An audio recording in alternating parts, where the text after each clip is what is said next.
بسم اللہ الرحمن الرحیم۔ السلام علیکم دوستو، آج ہم آپ کو ایک ایسے گمشدہ طیارے کے بارے میں بتاتے ہیں جس کے مسافروں کو دنیا نے مردہ قرار دے دیا تھا، لیکن یہ مسافر تھے اور زندہ رہنے کے لیے اپنے مردہ دوستوں اور ساتھیوں کا گوشت کھانے پر مجبور ہوئے۔ جی ہاں، یہ واقعہ 1972 میں پیش آیا تھا۔ جنوبی امریکہ کا ایک ملک یوراگوئے کے کالج کے لڑکے اپنے رشتہ داروں اور عزیزوں کے ساتھ ہمسایہ ملک چلی جا رہے تھے۔ 13 اکتوبر 1972 کی شام کو جہاز نے ارجنٹائن کے ایک مقامی ایئرپورٹ سے پرواز شروع کی۔ جہاز کی منزل چلی کا دارالحکومت سینڈی ایگو تھی اور اس میں 45 مسافر سوار تھے۔ جہاز کو ایک پہاڑی سلسلے ایڈینز کے اوپر سے گزرنا تھا۔ یہ پہاڑی سلسلہ 23,000 فٹ تک بلند ہے، لیکن موسم کی خرابی اور پائلٹ کی غلطی کے باعث جہاز ایک چٹان سے ٹکرانے کے بعد انتہائی برفانی چوٹی پر کریش کر گیا۔ شدید برفانی طوفان کے باعث پائلٹ کو چوٹی نظر نہ آئی تھی اور یہ حادثہ پیش آیا۔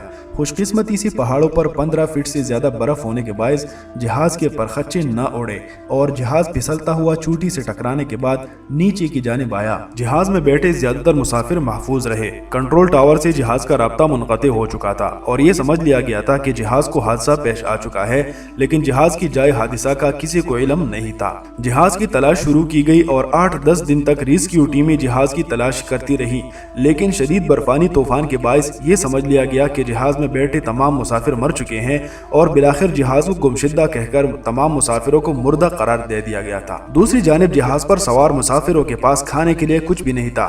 حادثے کے باعث 45 میں سے 16 افراد ہلاک ہو چکے تھے۔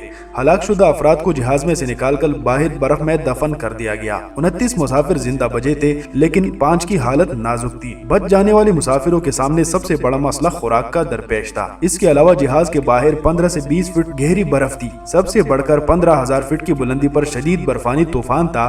جہاز میں صرف 10 سے 12 چاکلیٹس موجود تھی اور کھانے والے 29 لوگ یہ 12 چاکلیٹس 8 دن تک کھاتے گئے۔ ٹرانزسٹر کے ذریعے باقی مسافروں کو 90 دن علم ہوا کہ انہیں مردہ قرار دے دیا گیا ہے اور ریسکیو ٹیموں نے ان کی تلاش بند کر دی ہے۔ بھوک کی وجہ سے ان مسافروں کا برا حال تھا اور جب یہ علم ہوا کہ اب ان کی امداد کو کوئی نہیں آئے گا تو تمام مسافر شدید پریشانی کا شکار ہو گئے۔ مزید 3 دن تک مسافروں نے انتظار کیا، لیکن اب بھوک کے باعث ان کا برا حال تھا۔